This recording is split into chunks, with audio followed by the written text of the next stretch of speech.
un texto. Me encanta porque Chamiro, vuelvo a decirlo, había una compañera que estaba preparando libre la materia y que tenía unos problemas con la unidad 4. Puntualmente planteó que tenía problemas con la comprensión de uno de los textos, que es el que hablaba, si no me equivoco, si me dejan chequearlo bien con lo que... el texto con el que tenía dificultades era Mercosur y Alianza del Pacífico, más diferencias que coincidencias. Si les parece un poco, comento este texto como para que quede grabado. Disculpen, un segundo que vuelvo. Comento un poco este texto para que quede grabado y la compañera pueda acceder a satisfacer algunas dudas. ¿Les parece bien? Y a ustedes también les va a servir como para tenerlo presente. Mariano, ¿te parece? Patricia, que también vi que estabas por ahí. Sí, dale, perfecto. Cerramos esto. Entonces, unidad 4, los modelos de integración regional y el orden económico a inicio del siglo XXI. Yo diría lo siguiente, cuando uno piensa inicio del siglo XXI, pueden pasar dos cosas, o que pensemos en el 2010, o que pensemos del 2010 en adelante. Yo dividiría ese siglo XXI, si se quiere, y si les parece, en dos momentos bien diferenciados. Yo ya lo había dicho en algún momento. Uno podría decir, perdón, ahí está bien. Sí. Sí, Mariano, silenciate, por favor. ¿Yo? Silenciate. Sí, dale. Gracias. A ver. Yo diría, por un lado, lo siguiente. Cuando uno piensa en el Mercosur es un proyecto que surge, como ya leyeron, a mediados de la década del 80. ¿Sí? Y surge como un proyecto de integración regional inspirado en el modelo europeo. ¿Sí? Esto por un lado. En ese mundo, piensen que es el mundo que está terminando la Guerra Fría.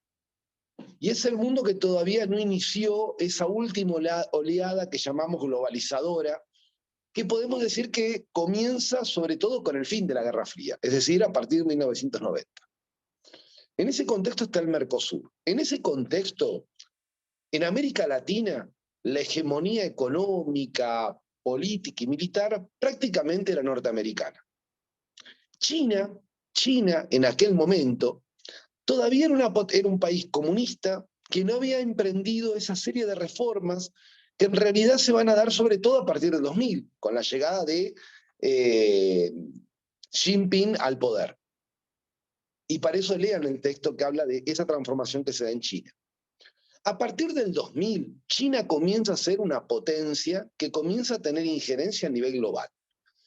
Ese proceso entre el 2000 y el 2010 se consolida. ¿Qué significa que se consolida? China comienza a expandir sus exportaciones y a aumentar sus importaciones, sobre todo de América Latina.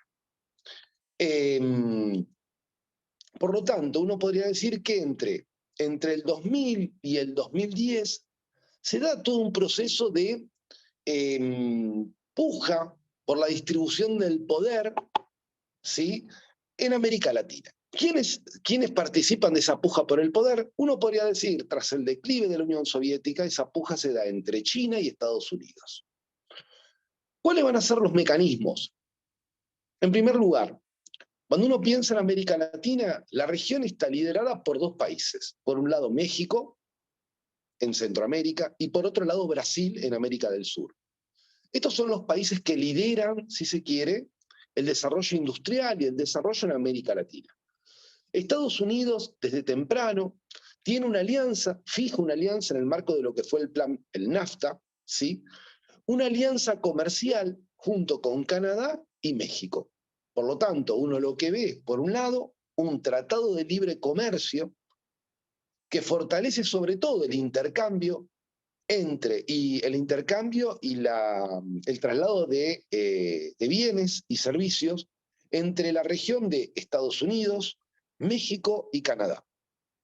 De hecho, lo que uno observa es que ese proceso que se intentó llevar adelante con el ALCA, es decir, extender ese programa, el NAFTA, hacia el resto de América Latina, es un proceso que en realidad fracasó y que lo pudimos observar en el caso puntual de Mar del Plata en la cumbre de las Américas del 2005. Por lo tanto, hasta ahí uno podría decir que tenemos cuál fue la política exterior norteamericana y la influencia, por lo menos hasta el 2005, por medio de el NAFTA y de sus acuerdos con México, intentó avanzar en el ejercicio de su influencia en América Latina. Al mismo tiempo, ¿qué pasó con el Mercosur? Bueno, el Mercosur fue teniendo momentos de crecimiento y momentos de declive. ¿Por qué? En primer lugar, los socios minoritarios del Mercosur comenzaron a incrementar, y esto incluye a Argentina, ¿sí? Comenzaron a incrementar sus acuerdos comerciales con China. De hecho, Argentina comienza la exportación de soja para alimentar cerdos chinos, sobre todo a partir del 2010. Poco a poco, en algún punto, esto lo que va haciendo es debilitando ese Mercosur, aunque en el caso de Argentina, y esto es importante tenerlo en cuenta, el principal socio comercial es efectivamente Brasil. Por lo tanto, uno podría entender que la política exterior argentina o la política comercial argentina, hoy por hoy, depende de la política comercial brasilera, con quien, insisto, tenemos la mayor parte de nuestros intercambios comerciales. Esto no quita, por ejemplo, que en el presente año, para poner un ejemplo, Uruguay planteó que iba a ir un tratado de libre comercio con China. Obviamente un tratado de libre comercio es por fuera del Mercosur, lo cual viene a demostrar un poco esta postura que aparece en uno de los textos, en el texto que habla de Mercosur, creación y problemas, donde el Mercosur un poco va al ritmo de los gobiernos de la región. Es decir, más que terminar siendo una política de Estado, ha terminado siendo una institución, el Mercosur, cuyo desarrollo y consolidación depende más bien de los gobiernos de turno y de la sintonía que haya entre los gobiernos de la región, más que de una política de corte estatal. ¿Sí?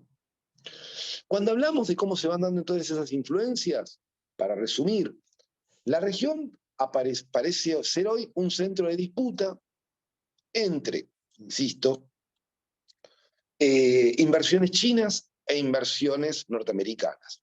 ¿Cómo se dan esas disputas? Preguntaba la compañera. Por medio de acuerdos comerciales. ¿Cómo son esos acuerdos comerciales? Un poco responden, para que se entienda, a lo que Peter Taylor plantea en algunos de sus textos de la Unidad 2, y depende un poco también de las situaciones políticas internas de cada país. Como dijimos alguna vez, no hay una relación lineal entre el desarrollo económico y las situaciones políticas. O sea, muchas de estos desarrollos económicos dependen de los contextos internacionales. No sé si se fue entendiendo un poco la idea de lo que plantea el texto o de cómo se va dando, si se quiere, esta relación entre Mercosur, influencia china e influencia norteamericana. Obviamente que cuando se plantea acuerdos comerciales, países como Argentina tiende a plantear que los socios del Mercosur hagan sus acuerdos en el marco del Mercosur. Es decir, que en vez de firmar un acuerdo de libre comercio Uruguay con China, el Mercosur firme un acuerdo de libre comercio con China. La realidad es que se ha mostrado muy problemático poder avanzar en bloque en acuerdos comerciales. Y lo que ha tendido a pasar desde la creación del Mercosur es más bien acuerdos bilaterales o acuerdos entre partes, y al mismo tiempo cada país ha intentado en diferentes momentos hacer sus propios acuerdos de libre comercio. ¿Sí? ¿Qué más decir? Respecto a la Alianza del Pacífico. La Alianza del Pacífico, al igual que el Mercosur, se trató de un acuerdo de libre comercio, ¿sí? O si se quiere, una asociación entre estados, entre países, ¿sí?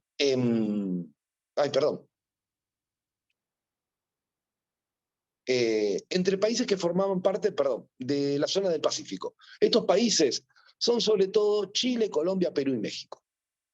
En todos estos casos de lo que llamamos la Alianza del Pacífico, casi todos han surgido a partir de alianzas de libre comercio entre cada país, en particular con Estados Unidos. ¿Se entiende la diferencia? Mientras que en el caso de los países del Pacífico, ¿sí? Cada país que formaba la alianza tendió a hacer acuerdos de libre comercio con Estados Unidos, siguiendo el modelo del NAFTA. En el caso de el Mercosur y los países que lo integran, lo que han tendido es a buscar la posibilidad de hacer los acuerdos en bloque. Por lo tanto, Mercosur y Alianza para el Pacífico, en teoría, se presentarían como dos modelos de integración regional en el mundo global. Uno a partir de acuerdos individuales entre países y otro a partir de acuerdos en bloque. En la práctica, ¿qué prevaleció? Ya lo dijimos, lo que tiende a prevalecer hoy, sobre todo con el planteo es un planteo muy reciente, el de Uruguay. Uruguay hace 2 meses planteó la firma de un acuerdo de libre comercio con China. En el caso del Mercosur, y por eso el texto es más diferencias que coincidencias, la realidad es que en el caso del Mercosur, su ritmo y su desarrollo, insisto, dependió de los gobiernos y casualmente del momento político en que por ahí diferentes gobiernos están en sintonía en la región, más que con una política de Estado que trascienda a los gobiernos. ¿Preguntas que quieren ir haciendo?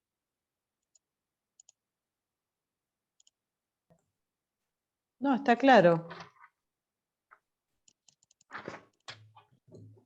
¿Sí? Sí, sí, sí. ¿Se entiende cómo es? A ver, hay en el medio que aclarar 2 cosas. Uno piensa en Europa, y si uno piensa en Europa pasa lo siguiente. El modelo de Unión Europea, ya sabemos que este año, por ejemplo, antes de la pandemia, Inglaterra sale de la Unión Europea. Hoy Inglaterra está en una crisis política significativa. ¿Qué quiere decir significativa? La primer ministro que había asumido hace 45 días renunció. Queda claro que tampoco el modelo europeo es un modelo que esté libre de conflicto, es un modelo de integración que también tiene sus propios problemas hoy. ¿Sí?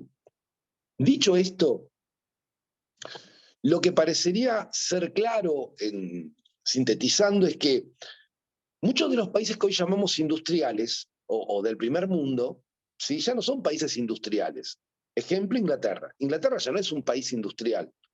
La realidad es que Inglaterra hoy vive más de las finanzas y si uno quiere, del sector terciario, más que del sector industrial.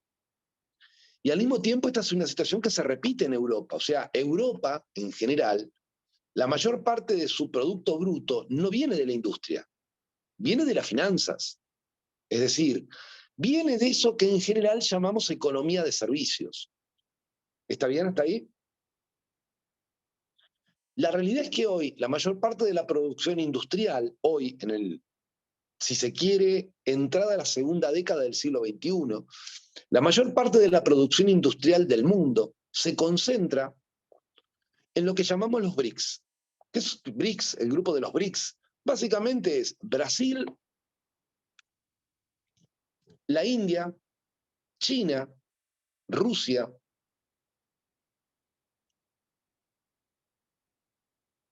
y el sudeste asiático. Brasil, Rusia, la India, China y países del sudeste asiático. Estos países son lo que hoy llamamos economías en desarrollo. O sea, no son países desarrollados en un sentido estricto. Y sin embargo concentran la mayor parte de la producción industrial. ¿Alguna pregunta o alguna duda que puedan tener? Entonces, resumiendo, es importante tener en cuenta que en la segunda década del siglo XXI ya no existe el capitalismo industrial como lo conocíamos. 1. 2. El mundo que sobreviene tras la caída del muro de Berlín termina siendo un mundo donde se organizan, por lo menos hasta el 2010, economías por medio de bloques. ¿Qué son los bloques económicos? Son estos acuerdos que se van dando entre países. En el caso de América Latina, a diferencia de Europa, que logró consolidar un bloque más o menos, ¿cómo se llama? Consolidado, En América Latina pareciera ser que durante el 2000 o a partir de inicio del siglo se dan dos modelos de integración del continente al mundo. Esos dos modelos siguen el modelo de libres acuerdos entre países, al estilo de lo que podría ser la Alianza del Pacífico, donde cada país acuerda con otro país comercialmente. O el modelo Mercosur, donde lo que se pretendía, y aún hoy se pretende porque el debate está abierto, es que el bloque Mercosur comercie o establezca acuerdos con otros bloques, como por ejemplo puede ser la Unión Europea. La realidad es que se ha avanzado en algunos acuerdos con la Unión Europea, pero sobre todo a partir del 2010, y sobre todo con el crecimiento de China como una potencia capitalista a nivel global, lo que observamos es que comienza a prevalecer también esta tendencia a hacer acuerdos particulares cada país con otro. ¿Sí? Perdón, ¿a Un partir ejemplo de podría qué ser fecha, Argentina en más o su menos? momento. ¿A ¿Qué? partir de qué fecha empiezan a A ser partir del 2010, a ver, es muy el difícil poner 2010? una fecha, No, pero más o uno podría menos. decir, claro, porque a partir de la segunda década, lo que uno observa, o sea, piensen en lo siguiente, Estados Unidos, sobre todo entre el atentado de las Torres, 11 de septiembre del 2001, hasta la crisis del 2008, Estados Unidos había logrado concentrar cierta hegemonía en la región. La crisis del 2008 en Estados Unidos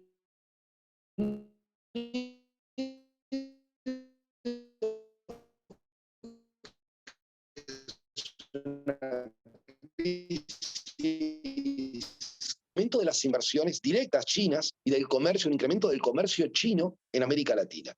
Sobre todo, ¿por qué? Por medio de la soja. O sea, China utiliza la soja, una gran parte de la soja, para la alimentación del ganado porcino, de las granjas de cerdos que tienen en China. Eso sería así, sintéticamente. Pero para que se vaya entendiendo cómo, en diferentes momentos, México, si se quiere, como una puerta de ingreso de Estados Unidos, o Brasil como otra puerta de ingreso, sobre todo, insisto, para China, piensen que América Latina se encuentra bajo la influencia de estos dos grandes países, Brasil o México. ¿Preguntas, chiques? No, hasta ahora todo claro. No sé después, más que nada Después estoy todo se complica. pensando, claro, no, digo en el segundo parcial, ¿no? Que si queremos relacionar con el seminario, con alguna temática del seminario que estamos haciendo los días viernes, ahí es Sí. cuando pueden surgir, qué sé yo, alguna duda, ¿no? De cómo relacionar cosas del seminario, temáticas del seminario, con la cursada. A ver, uno puede pensar que hoy, a nivel mundial, a nivel global, es imposible pensar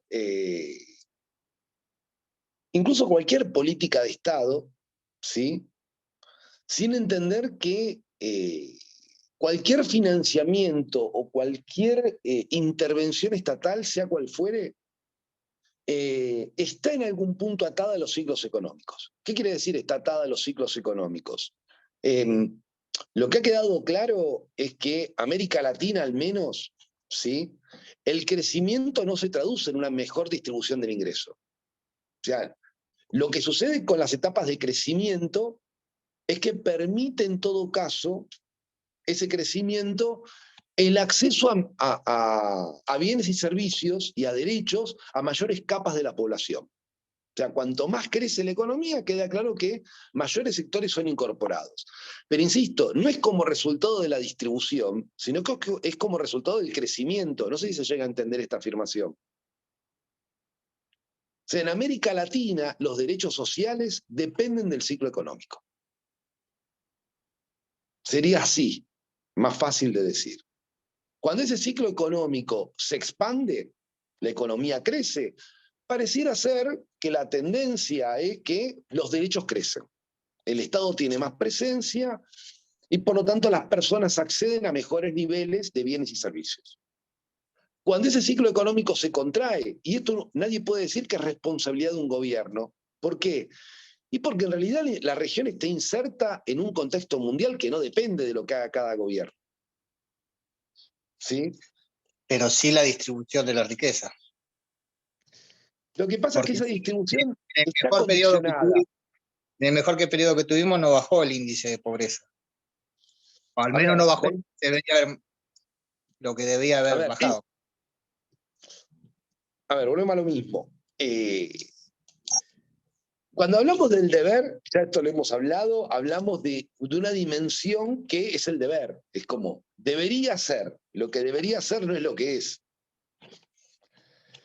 Si ustedes me preguntan qué creo yo, a ver, yo creo que las políticas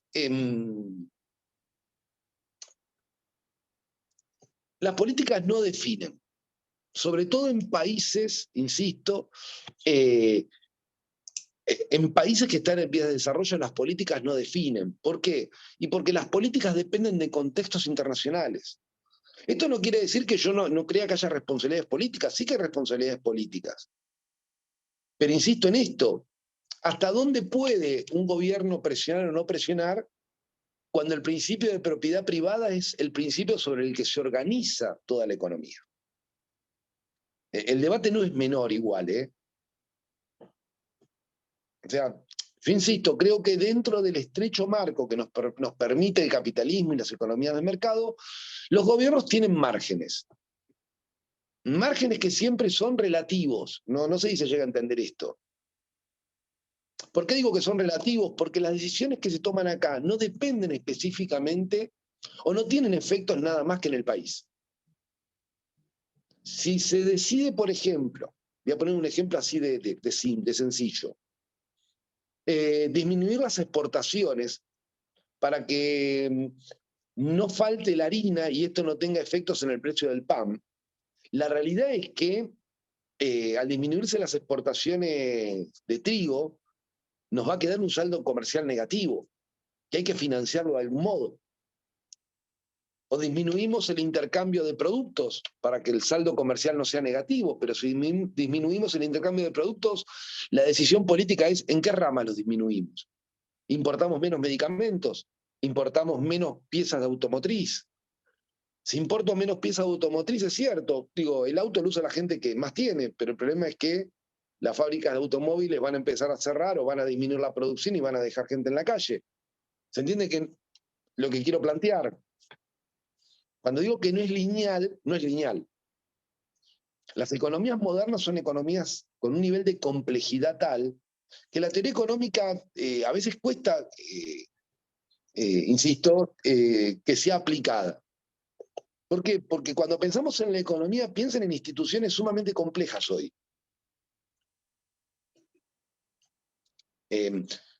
Algo también es importante, yo creo que lo he dicho en otras oportunidades, tenemos una idea de país que no es la real. Cuando uno dice, pero paren que el mayor exportador de trigo del mundo no es Argentina. De hecho, Argentina no es ni el segundo mayor exportador de trigo, ni el tercero, es el quinto.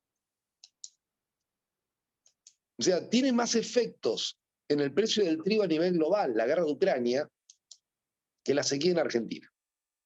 Digo, y también es importante empezar a ver el lugar que ocupa nuestro país en el mundo. Entonces, insisto, somos un país periférico. Primer punto. Segundo punto, en la región, ¿somos un país líder? No, seriamente no. Países líderes son Brasil o México. ¿Nuestra economía tracciona? No, pero una crisis como la mexicana traccionó una crisis mundial. Una crisis como la brasilera traccionó una crisis mundial. Una crisis como la argentina traccionó una crisis regional. ¿Esa crisis regional puede tener impactos globales? Claro que sí. Y por eso ningún país del mundo quiere crisis de grandes envergaduras, porque generan inestabilidad global las crisis. ¿Está bien? Dicho eso, ¿qué relación tienen estos vínculos con con las profesiones o con el ejercicio de las profesiones. A ver, en muchos casos los programas sociales llegan a nuestros países con financiamiento de organismos internacionales. Cuando digo organismos internacionales me refiero al Banco Mundial o al Fondo Monetario. De hecho, muchos de los programas sociales, el dinero, el financiamiento lo obtienen de ahí. Y muchas veces el financiamiento depende de momentos de crecimiento global o de estancamiento global. Claramente en etapas como esta, de tanta inestabilidad, el financiamiento para el programa disminuye a su mínima expresión. Es una buena época para innovaciones y demás. No hay financiamiento, o sea, en ese sentido afecta a las profesiones. En la medida que el avance de derechos está supeditado a los crecimientos económicos o a las contracciones del mercado, lo que observamos es que un poco estas serían, por poner un nombre, determinantes coyunturales del ejercicio profesional, que esas determinantes coyunturales tienen diferente impacto. Seguramente, si uno es un trabajador social que trabaja en una escuela pública, el impacto va a ser uno. Si uno trabaja en un sistema de salud, va a ser otro, pero la realidad es que cuando hablamos del ajuste, digo, el impacto concreto de la crisis mundial nacida de la guerra y de la pandemia y de todo lo que sabemos, es básicamente un ajuste, con todas sus palabras. No sé si responde a la pregunta eso. ¿Cómo impacta o qué relación tiene todo esto con la profesión?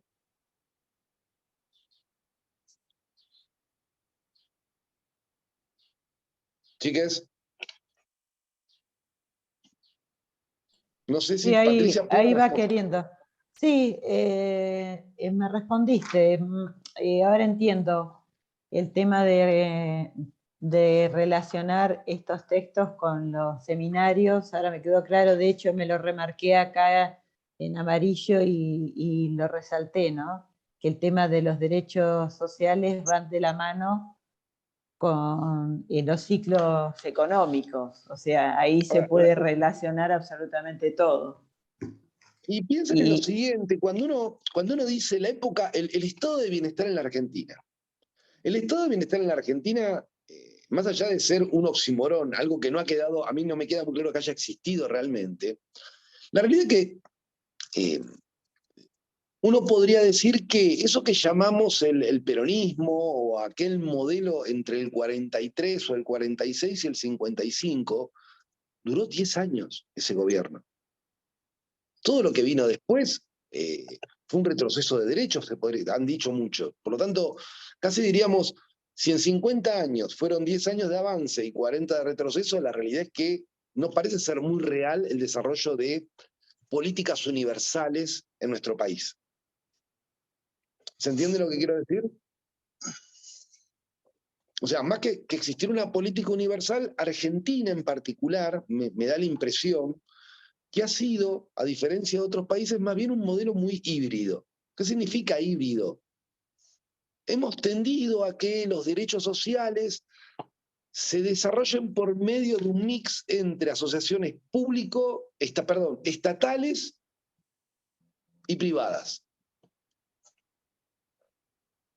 Y de hecho creo que en Argentina en particular, muchas de las instituciones que son de orden privado tienen funciones públicas. Las ONG son el mejor ejemplo. Las ONG son organizaciones de carácter privado que en muchos casos tienen funciones estatales. ¿Qué quiere decir con funciones estatales? Ejecutan programas estatales. Por ahí las más obvias son las del Cedronar o de los talleres, ¿cómo se llama? Perdón, los centros de día. Pero no solamente esas, piensen en el modelo de cooperativas de trabajo, piensen en las miles de formas que esto se da. ¿Hasta ahí va bien?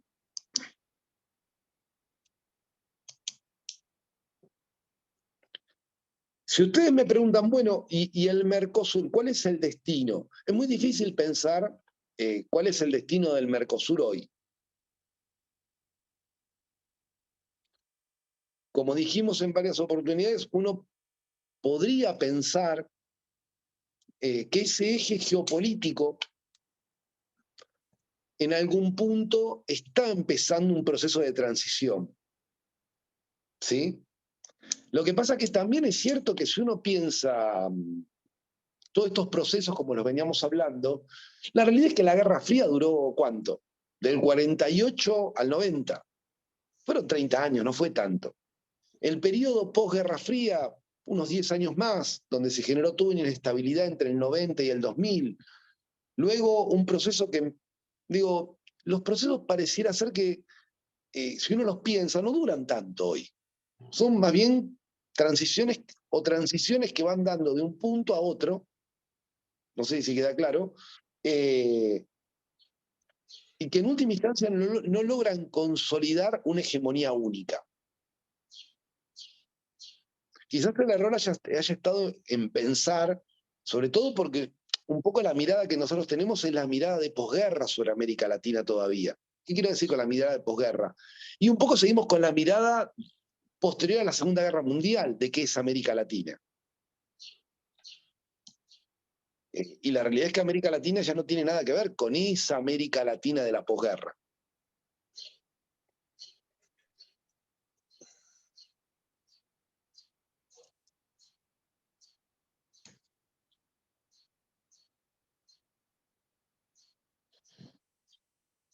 ¿Preguntas, chiques?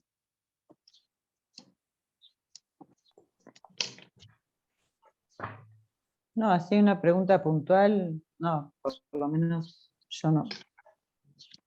Piensen que la realidad, a ver, lo que uno puede imaginar, digo, el Mercosur hoy es una institución sumamente debilitada, o sea, no tiene el peso que tuvo entre el 2005 y el 2010, por decirlo de algún modo. O sea, hoy no tiene ese peso. Pero piensen que hoy no tienen ese peso ninguna organización internacional. Digo, esto también lo habíamos dicho, las Naciones Unidas no tienen el peso que tenían hace 15 o 20 años atrás. La Organización Mundial de la Salud tampoco tiene ese peso. O sea, hoy por hoy las organizaciones de carácter multinacional, o sea, multiestatal, no tienen el peso que tenían hace 50 años atrás.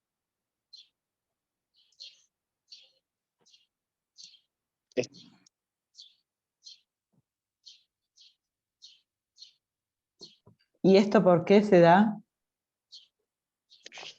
Yo no creo que haya un porqué en particular. Me parece que tiene que ver con los diferentes procesos que se dan a nivel global.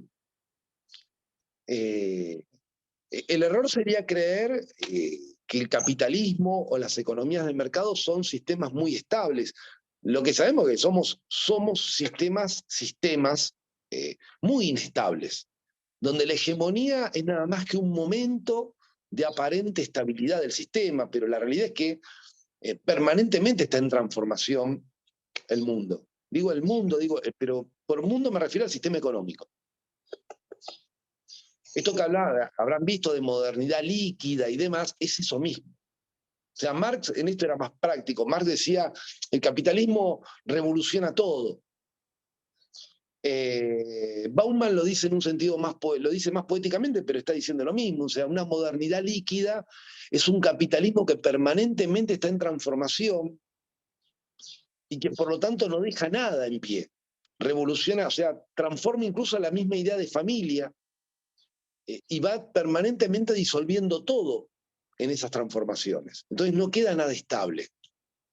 Los reaccionarios, por decirlo de algún modo, o los más conservadores, creen que frente a esa revolución constante que propone la economía o el capitalismo, la única respuesta es instituciones fuertes. Entonces, la familia, la patria, la iglesia.